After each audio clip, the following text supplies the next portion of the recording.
వార్తా 9 news detail చూస్తే Trinidad and టొబాగోలో పర్యటిస్తున్న భారత ప్రధాని నరేంద్ర మోదీ ఆ దేశ ప్రధాని కమలా ప్రసాద్ బిస్సేర్ను బీహార్ ముద్దుబిడ్డగా అభివర్ణించారు. మోదీ అక్కడ జరిగిన కార్యక్రమంలో బీహార్లోని బక్సర్కు చెందిన వారని, బీహార్ ప్రజలు ఆమెను తమ కుమార్తెగా భావిస్తున్నారని చెప్పారు. బీహార్ వారసత్వం ప్రపంచానికి గర్వకారణమని మోదీ పేర్కొన్నారు. ట్రినిడాడ్లోని పలు వీధులకు బనారస్, పాట్నా, కోల్కతా, ఢిల్లీ వంటి భారత నగరాల పేర్లు పెట్టడం ఆనందంగా ఉందని తెలిపారు.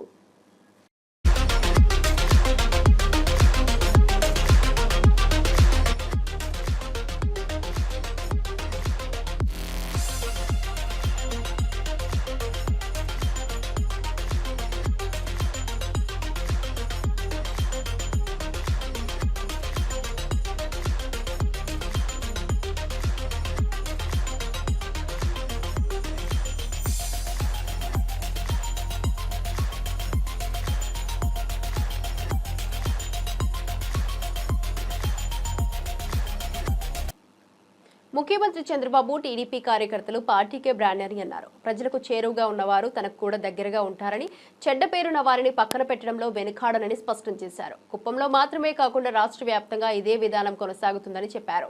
శాంతిపురం మండలంలోని ఏపీ మోడల్ స్కూల్ సమీపంలో జరిగిన నియోజకవర్గ కార్యకర్తల సమావేశంలో పాల్గొని ప్రభుత్వం చేపట్టే సంక్షేమ అభివృద్ధి కార్యక్రమాల్లో కార్యకర్తలు భాగస్వాములు కావాలని కోరారు.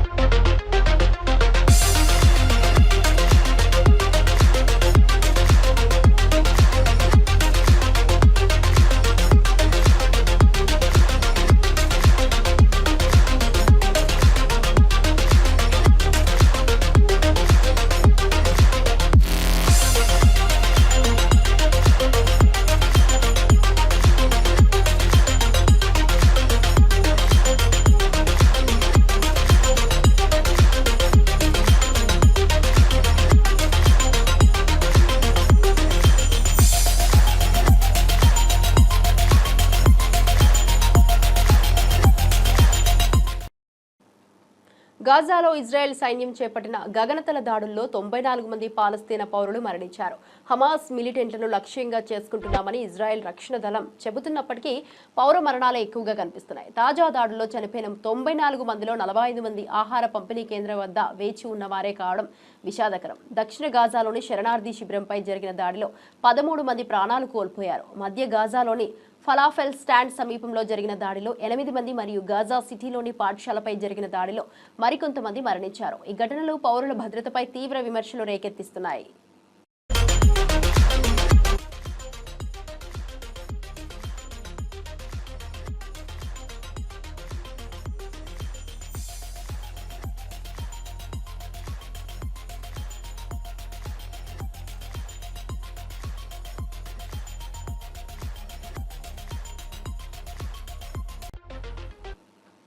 విజయవాడలో మంత్రి లోకేష్ ఇంటి దగ్గరకు వెళ్లిన యోగా టీచర్లపై పోలీసులు జూలం ప్రదర్శించారు. లోకేష్ ని కలవడానికి అవకాశం ఇవ్వకుండా తిరిగి పంపించారు.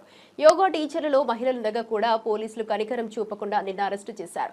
వారి ఫోన్లు లాక్కుని దురుసుగా ప్రవర్తించారు. ఈ పరిస్థితుల్లో పోలీసులు యోగా టీచర్ల మధ్య వాగ్వాదం చోటు చేసుకుంది. తమ సమస్యల పరిష్కారానికి లోకేష్ ను కలవాలని యోగా టీచర్లు కోరుతుండగా పోలీసులు అనుమతి ఇవ్వకపోవడం వల్ల ఉద్రిక్తత తలెత్తింది. ఈ ఘటనపై పలు వ్యతిరేక స్వరాలు వ్యక్తమవుతున్నాయి. ఇక పోలీసుల చర్యల పట్ల తీవ్ర విమర్శలు వెల్లువెత్తుతున్నాయి.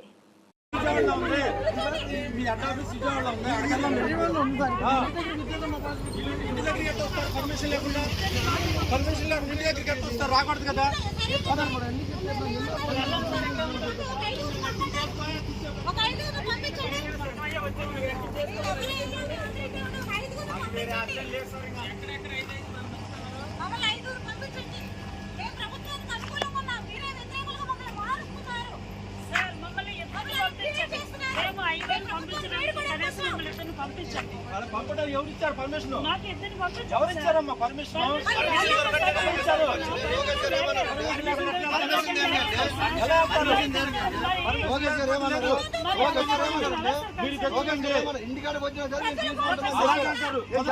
అలాగే చెప్తారు.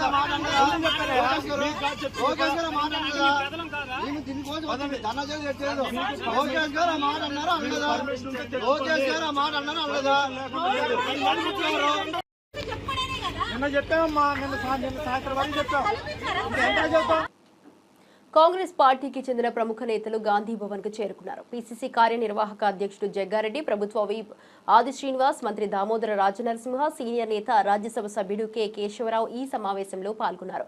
పార్టీ భవిష్యత్ కార్యాచరణపై చర్చించేందుకు సూచనలు అందించాలనే ఉద్దేశంతో వారు గాంధీ భవన్ కు చేరుకున్నారు.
తిరుమల శ్రీవారిని దర్శించుకున్న ఏపీ టీడీపీ మంత్రి సవిత ప్రత్యేక పూజలు నిర్వహించారు. మంత్రి తన కుటుంబ సభ్యులతో కలిసి తిరుమల చేరుకుని ఆలయ ఆనందాన్ని ఆస్వాదించారు.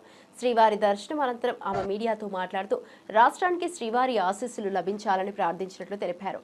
తిరుమల ఆలయ సిబ్బంది, అర్చకులు మంత్రికి ప్రత్యేక స్వాగతం పలికారు. ఈ సందర్భంగా మంత్రి సవిత టీడీపీ ప్రభుత్వం చేపట్టిన పలు అభివృద్ధి కార్యక్రమాల గురించి ప్రసంగించారు.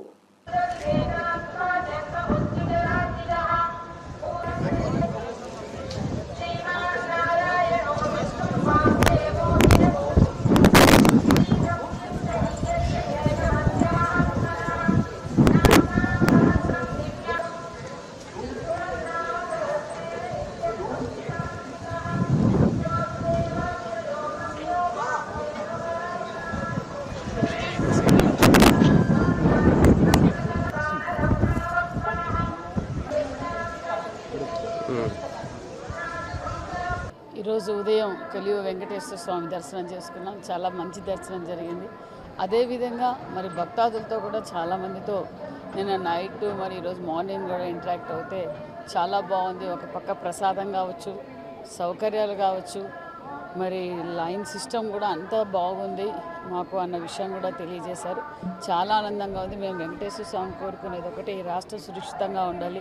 ఏదైతే మాన్యశ్రీ ముఖ్యమంత్రి చంద్రబాబు నాయుడు ఈ రాష్ట్రాన్ని స్వర్ణాంధ్రప్రదేశ్గా మార్చాలి, ఆ భగవంతుడి ఆశీర్వాదం ఎల్లవేళలా ఈ రాష్ట్రానికి, ఈ దేశానికి ఉంటుందని కూడా.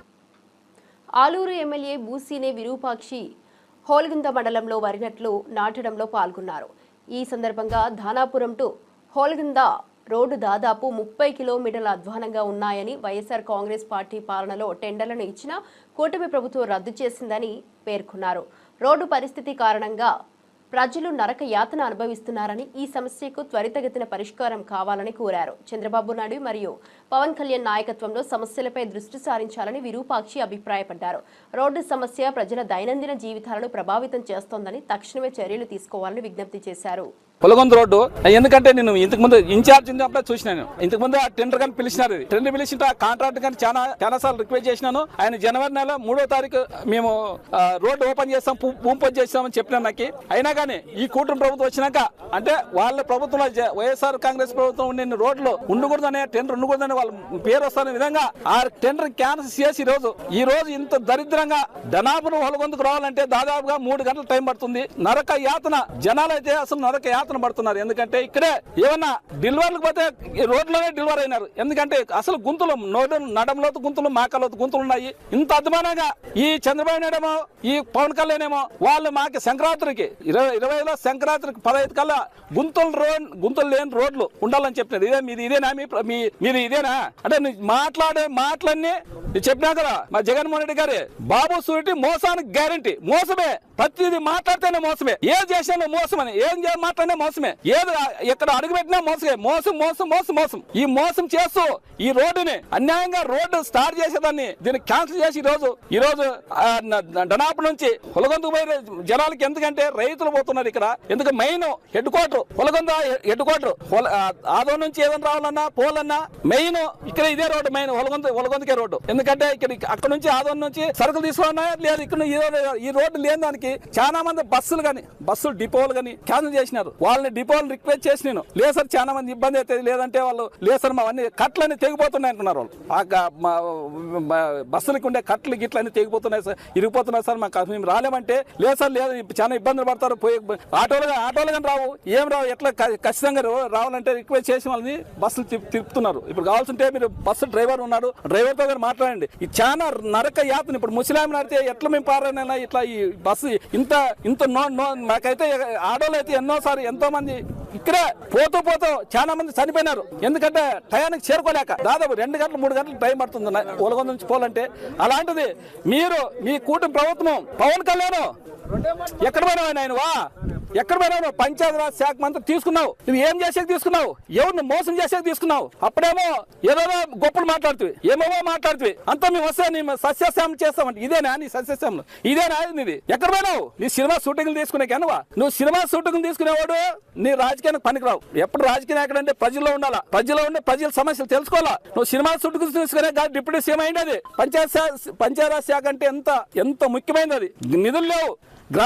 పంచాయతీరాజ్ శాఖ మంత్రిగా నేను వస్తే ఖచ్చితంగా ఎప్పటికప్పుడే నెలకోసారి డబ్బులు ఇస్తాను. ఎక్కడ పోయా డబ్బులు నీవి? ఏం చేసిన డబ్బులు? సంవత్సరానికి 1,61,000 కోట్లు అప్పు చేసినారు. ఎక్కడ పోయినా ఇవన్నీ ఎవరు తిన్నారు? పవన్ కళ్యాణ్ 80,000 కోట్లు, నువ్వు చంద్రబాబు 80,000 కోట్లు తిన్నారా? ఏం డెవలప్మెంట్ చేసినావు? ఎక్కడ రోడ్లు వేయలే, మీరు ఎక్కడ సంక్షేమ పథకాలు వేయలే, ఆ సూపర్ 6 సంక్షేమ పథకాలు వేయలేదు. ఇవన్నీ ఏం చేసినట్లు మీరు? డబ్బులు ఎక్కడ పోయినట్లా? పోయి అమరావతిలోనే ఏమన్నా డెవలప్మెంట్ చేసినట్టు ఆడంగా ఒక కిట్కి కనబడలేదు. ఒక కిట్కి వేసింటే ఒకటి మీరు కావాల్సింటే మనం అందరూ పోదామండి. ఒక ఇటుక వేయలేదు, ఒక కడ్డీ రాడ్ పెట్టలేదు, ఒక సిమెంట్ గంప వేయలేదు. మరి ఎక్కడ పోయినట్లు నిధులు? ఏపీ ప్రభుత్వం హైకోర్టులో వైఎస్ జగన్ భద్రతా విషయంలో చిక్కుకుంది. Z+ భద్రత ఇవ్వడం జరిగితే రోప్ పార్టీ లేకపోవడం ఏంటని కోర్టు ప్రశ్నించింది. ఈ ప్రశ్నకు ప్రభుత్వ లాయర్ సమాధానం ఇవ్వలేక ఇబ్బంది పడ్డాడు. వైఎస్ఆర్సీపీ అధికార ప్రతినిధి కారుమూరు వెంకటరెడ్డి ఈ విషయంలో స్పందిస్తూ ప్రభుత్వ వైఖరిపై అసంతృప్తి వ్యక్తం చేశారు. భద్రతా చర్యల్లో లోపాలు ఉండకూడదని, ముఖ్యమంత్రి భద్రత ఎంతో కీలకమని పేర్కొన్నారు. హైకోర్టు ప్రశ్నలతో ప్రభుత్వానికి మరింత స్పష్టత అవసరమని, భవిష్యత్తులో ఇలాంటి సమస్యలు తలెత్తకుండా చూడాలని సూచించారు. హైకోర్టులో జరిగినటువంటి వాదనలో రాష్ట్ర ప్రభుత్వం అడ్డంగా దొరికిపోయిందని చెప్పాలి.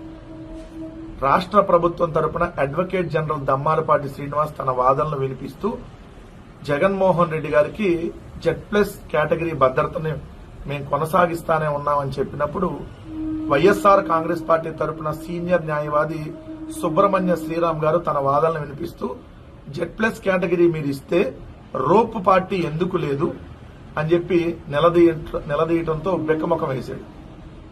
ఒక వివిఐపి ఆల్రెడీ కేంద్ర ప్రభుత్వం Z+ కేటగిరీ భద్రత ఇచ్చింది.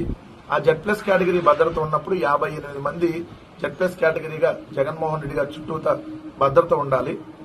జగన్మోహన్ రెడ్డి గారు ఎక్కడికన్నా పర్యటనకు వెళ్తున్నప్పుడు రోప్ పార్టీని ఏర్పాటు చేయాలి. ఆ రోప్ పార్టీ ఉంటే ఎటువంటి అవాంఛనీయ సంఘటనలు జరగటానికి అవకాశం ఉండదు. మీరు అలా రోప్ పార్టీని పెట్టకపోవటం వల్ల ఏదైనా సంఘటనలు జరగడానికి అవకాశం ఉంటుంది. సో మీరు ఎందుకు పెట్టట్లేదు? Z+ కేటగిరీ అంటే రోప్ పార్టీ పెట్టకపోవటమా? Z+ కేటగిరీ వ్యక్తులకు రోప్ పార్టీ పెట్టరా? రోప్ పార్టీ పెట్టకపోవటమే Z+ కేటగిరీ మీరు ఇచ్చే Z+ కేటగిరీ అని చెప్పి తన వాదనలు వినిపించినాక టైం కావాలని అడిగాడు. కౌంటర్ వేయడానికి టైం కావాలని చెప్పి అడిగితే దాన్ని బుధవారానికి వాయిదా వేశారు. క్లియర్ గా మొన్న నెల్లూరు పర్యటనకు సంబంధించి ఏదైతే వైఎస్ఆర్ కాంగ్రెస్ పార్టీ ఎమ్మెల్సీలుగా ఉన్నటువంటి లేళ్ల అప్పిరెడ్డి గారు, అదేవిధంగా పర్వతరెడ్డి చంద్రశేఖర్ రెడ్డి గారు వేసినటువంటి పిటిషన్ మీద వాదనలు వినిపిస్తున్నటువంటి సమయంలో నెల్లూరు పర్యటనలో హెలీప్యాడ్ కి మేము అడిగిన దగ్గర పర్మిషన్ ఇవ్వలేదు, వాళ్ళు ఒక ప్లేస్ ఇచ్చారు. ఆ ప్లేస్ కనీసం అడుగు తీసి అడుగు వేయటానికి కూడా అవకాశం లేనటువంటి ప్రాంతం. అంతగా పొదలు, పిచ్చి మొక్కలు, చెట్లు అన్ని మొలిచి ఒక అటవీ ప్రాంతం లాగా ఉంది. దాన్ని ఇప్పుడు చదును చేయాలంటే 3-4 రోజులు సమయం పడుతుంది. సో అందుకని మేము పర్యటనని తాత్కాలికంగా వాయిదా వేసుకున్నాం. జగన్మోహన్ రెడ్డి గారు ఎక్కడ ఏ పర్యటనకి వెళ్తున్నా సెక్యూరిటీ కల్పించే విధంగా, రోపార్టీ ఉండే విధంగా చర్యలు తీసుకోండి. ఆయన వెళ్తున్నటువంటి దారిలో safe moving, safe travelling, safe landing అయ్యే విధంగా చర్యలు తీసుకోమని చెప్పి ఏదైతే హైకోర్టుకి వైఎస్ఆర్ కాంగ్రెస్ పార్టీ తరఫున సీనియర్ న్యాయవాది వాదించారో దాన్ని బుధవారానికి వాయిదా వేశారు. ఇక్కడైతే ప్రభుత్వ డొల్లతనం క్లియర్ గా కనపడింది. తిరుపతి వైఎస్ఆర్సీపీ ఇన్ఛార్జి భూమున అభినయ్ రెడ్డి రేషన్ షాపులను ఆకస్మిక తనిఖీ చేశారు. పేదలకు దక్కాల్సిన బియ్యం బ్లాక్ మార్కెట్ కి పంపుతున్న వారిపై చర్యలు తీసుకోవాలని, డోర్ డెలివరీ సిస్టమ్ను వెంటనే పునరుద్ధరించాలని కోరారు. మంత్రి అభినయ్ రెడ్డి మన రాష్ట్రంలో పేదల నోట్లకి వెళ్లాల్సిన రేషన్ బియ్యం అధికార పార్టీ నేతల జేబుల్లోకి వెళ్లిపోతుందని ఆరోపించారు. ప్రతి సంవత్సరం ప్రభుత్వం సుమారు 300 కోట్ల కిలోల బియ్యం పంపిణీ చేస్తుంది. తనిఖీల సందర్భంగా కనీసం 10-15% అంటే 30-45 కోట్ల బ్లాక్ మార్కెట్ కు వెళ్తున్నట్లు గుర్తించినట్లు తెలిపారు. ఇక రేషన్ వ్యవస్థలో పారదర్శకత కోసం కఠిన చర్యలు అవసరమని అభినయ్ రెడ్డి పేర్కొన్నారు.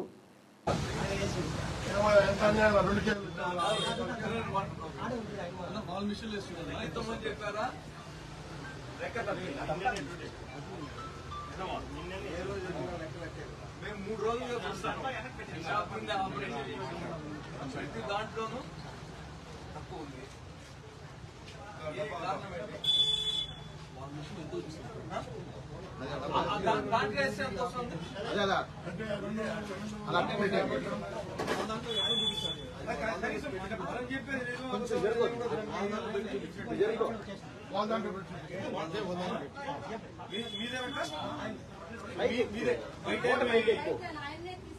తీసుకొని వచ్చినాం ఇక్కడ పెట్టారు అంతే. మధ్యలో ఏడా తీయడం కానీ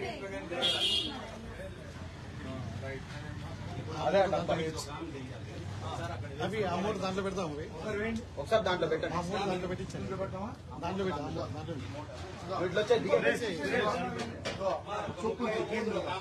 దిగే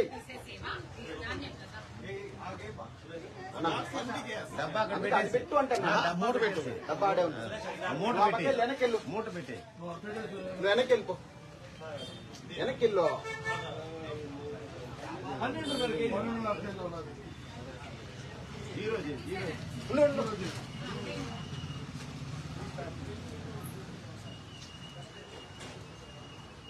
ఓకే కొంచెం వెనక్కి.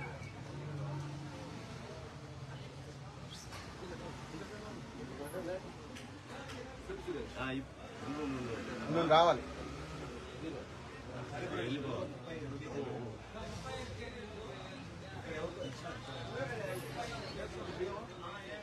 వెళ్ళిపోయారు అక్క వాళ్ళు ఉండరా?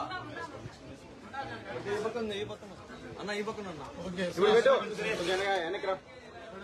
వెనక్కి రా. అట్లా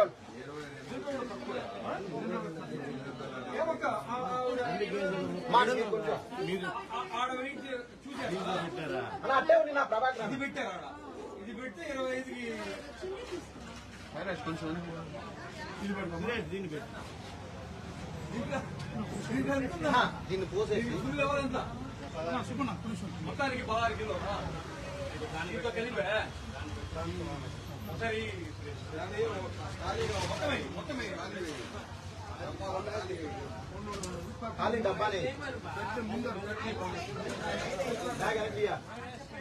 పెట్టేసి పోయి దాని మీద పెట్టా. కొంచెం వెనక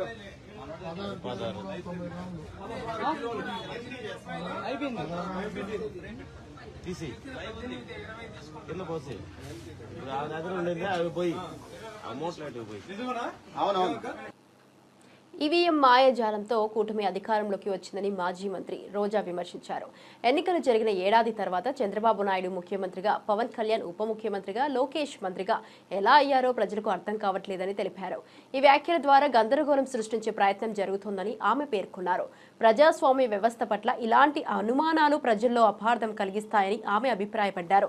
ఎన్నికల ప్రామాణికతను ప్రశ్నించాలనే ఉద్దేశంతో రోజా ఈ వ్యాఖ్యలు చేయడం రాజకీయ వర్గాల్లో చర్చనీయాంశంగా మారింది.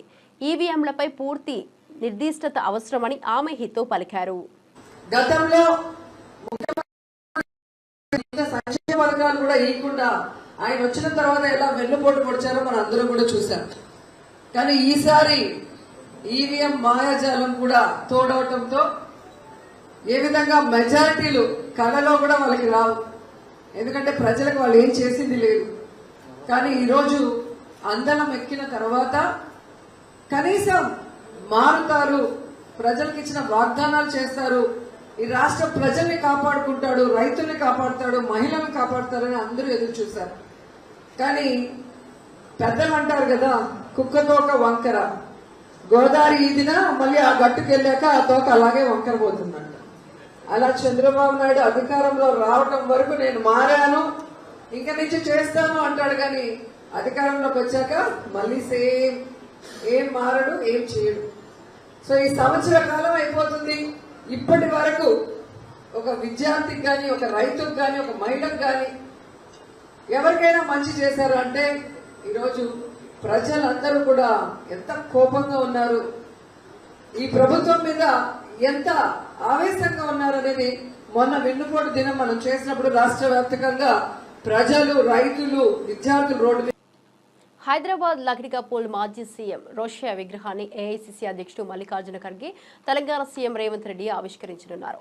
ఈ కార్యక్రమంలో తెలంగాణ పీసీసీ చీఫ్ మహేష్ కుమార్ గౌడ్, భట్టి విక్రమార్క, మంత్రులు శ్రీధర్ బాబు, కోమటిరెడ్డి వెంకటరెడ్డి, జూపల్లి కృష్ణారావుతో పాటు రోషయ్య కుటుంబ సభ్యులు పాల్గొన్నారు. రోషయ్య సేవలను ప్రముఖులు ఈ సందర్భంగా స్మరించుకున్నారు. ఆయన రాజకీయ జీవితంలో సేవలను ప్రశంసించారు.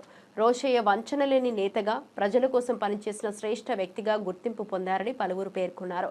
ఈ విగ్రహ ఆవిష్కరణ కార్యక్రమం ఆయన సేవలకు నివాళిగా నిలిచింది. ఆ మూర్తిలో మనం ప్రస్ఫుటంగా చూడగలుగుతూ ఉన్నాం.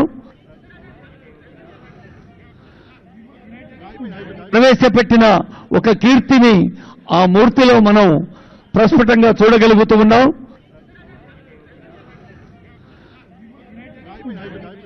అందరూ ఎవరి స్థానంలో వాళ్ళు క్రమశిక్షణతో నిలబడదాం.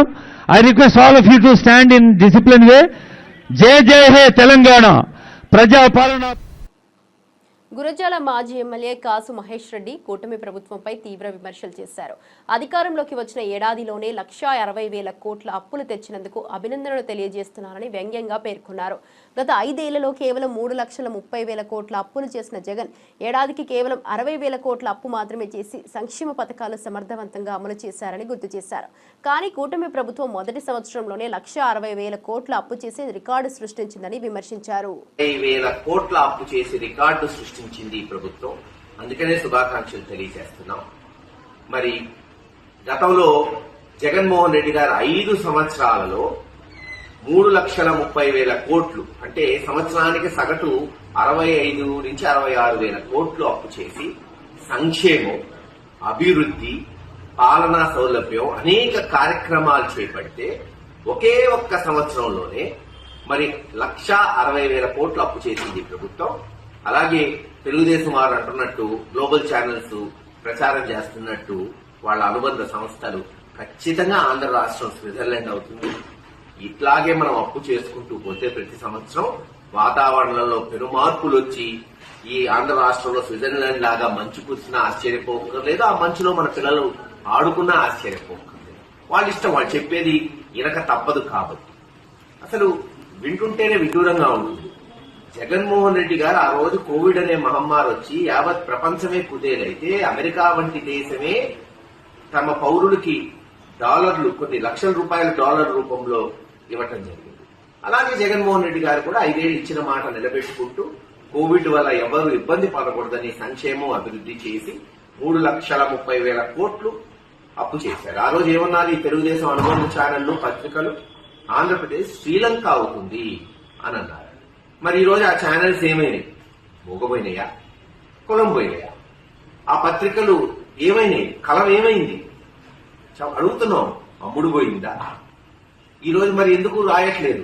ఎందుకు మేధావులు మాట్లాడట్లేదు? ఒక్కసారి ఆంధ్ర రాష్ట్ర ప్రజలు గమనించాలి. ఒక్కటి చెప్తున్నాం, ఇలాగే గనక అప్పు చేసుకుంటూ పోయి, ఇలాగే గనక విధ్వంసులు చేస్తూ ప్రతిపక్ష పార్టీల మీద అక్రమ కేసులు పెడుతూ లా అండ్ ఆర్డర్ ఏదైతే మరి అన్ని రకాలుగా కూడా ఈ రాష్ట్రాన్ని రక్షించాల్సిన వాళ్లే ఈ రోజును భక్షిస్తూ ఇలాగే కొనసాగితే ఖచ్చితంగా చెప్తున్నాం, ఆంధ్రప్రదేశ్ కనీసం శ్రీలంకగా కూడా మిగలదు. ఆఫ్రికా దేశంలోని సుడాన్ అవ్వటం ఖచ్చితంగా జరిగిద్ది ఇలాగే గనక ప్రభుత్వం ఇటువంటి పాలన కొనసాగిద్ది.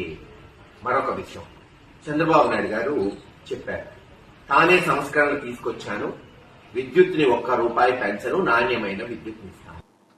ఉప ముఖ్యమంత్రి పవన్ కళ్యాణ్ వైసీపీ నేతలను హెచ్చరించారు. శ్రమించి పనిచేస్తున్న వారికి మళ్లీ కోపం తెప్పించవద్దని స్పష్టం చేశారు. రప్ప రప్ప అంటూ వైసీపీ చేసే తాటాకు చప్పులకు భయపడేదే లేదని తేల్చి చెప్పారు. ప్రకాశం జిల్లా మార్కాపురం వద్ద 12 ఎకరాల్లో 1290 కోట్ల రూపాయలతో ప్రారంభమైన తాగునీటి పథకానికి శంకుస్థాపన చేశారు.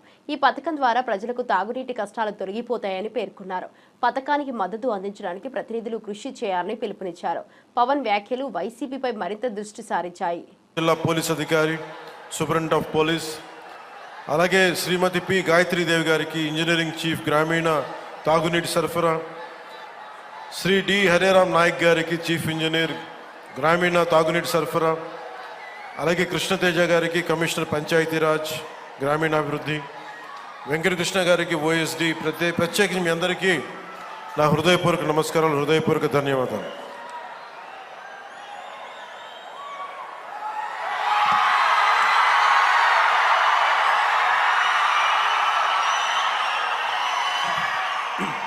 వనరులు, బ్లాక్ గ్రానైట్ ఇలాంటి చోట్ల చాలా సందర్భాల్లో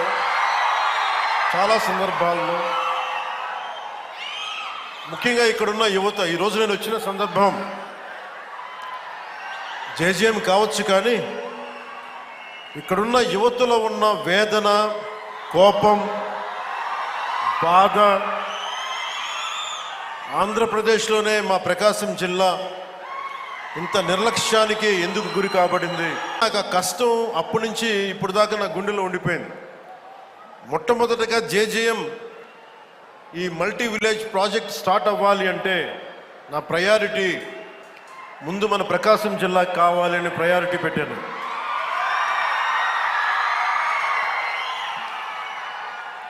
అలాగే మీకు గత ప్రభుత్వం మీకు ఏం చేసింది, ఎలా ప్రవర్తించారో మీ అందరికీ తెలుసు. మన జిల్లాకు సంబంధించి వెలిగొండ ప్రాజెక్టుకి ఒక 4,000 కోట్ల రూపాయలు కావాలి. దాంట్లో మేజరు ఎవరైతే భూపరిహారానికి కావాలి వాళ్ళు అప్పులు తీసుకున్నారు. రాష్ట్రం మీద లక్షల కోట్ల అప్పులు తీసుకున్నారు. రాయచోటిలో 2 ఆల్ ఉమ్మా టెర్రరిస్టులు అరెస్ట్ అయ్యారు. పోలీసులు వారి ఇంట్లో 50 ఐఈడీలు తయారీకి ఉపయోగించే సామాగ్రి, తుపాకులు, సూట్ కేస్, బకెట్ బాంబులు, మరణ ఆయుధాలు, కోడింగ్ బుక్స్, హ్యాకింగ్ సాఫ్ట్వేర్లు, నగరాల మ్యాప్స్ సీజ్ చేశారు. ఈ ఘటనలో ఒక పెద్ద ఉగ్రకుట్రను భగ్నం చేశామని తెలిపారు.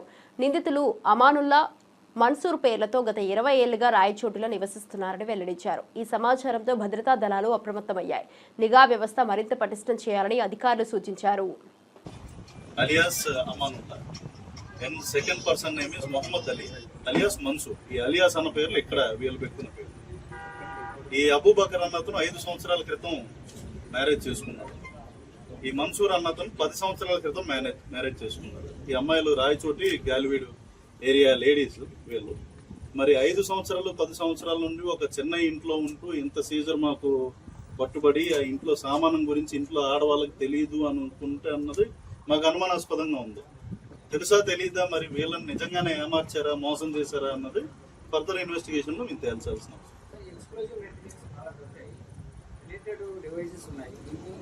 ఆక్టోపస్ నుండి కూడా బాంబు ఎక్స్పర్ట్స్ వచ్చారు. ఇప్పుడు మనకేంటంటే దీంట్లో అన్నిటికన్నా ముఖ్యంగా ఇది ఫైండ్స్ ఐఈడి డివైస్, ఏదైతే సార్ ఇందాక మెన్షన్ చేసింది బాంబు అనేది అంటాం మనం, ఇంప్రూవైజ్ ఎక్స్ప్లోజివ్ డివైస్ ఒక సూట్ కేసులో ఉన్నట్టు గమనించాం. అది మాకున్న టెక్నికల్ డివైజెస్ అయి పెడితే దాంట్లో సెటన్ ఎక్స్ప్లోజివ్ ఉన్నట్టు వాళ్ళే technical experts. Alias Amanullah, and second person. ఇవి ఇప్పటివరకు బులెటిన్ అప్డేట్ చూస్తూనే ఉండండి వార్తా 9 న్యూస్.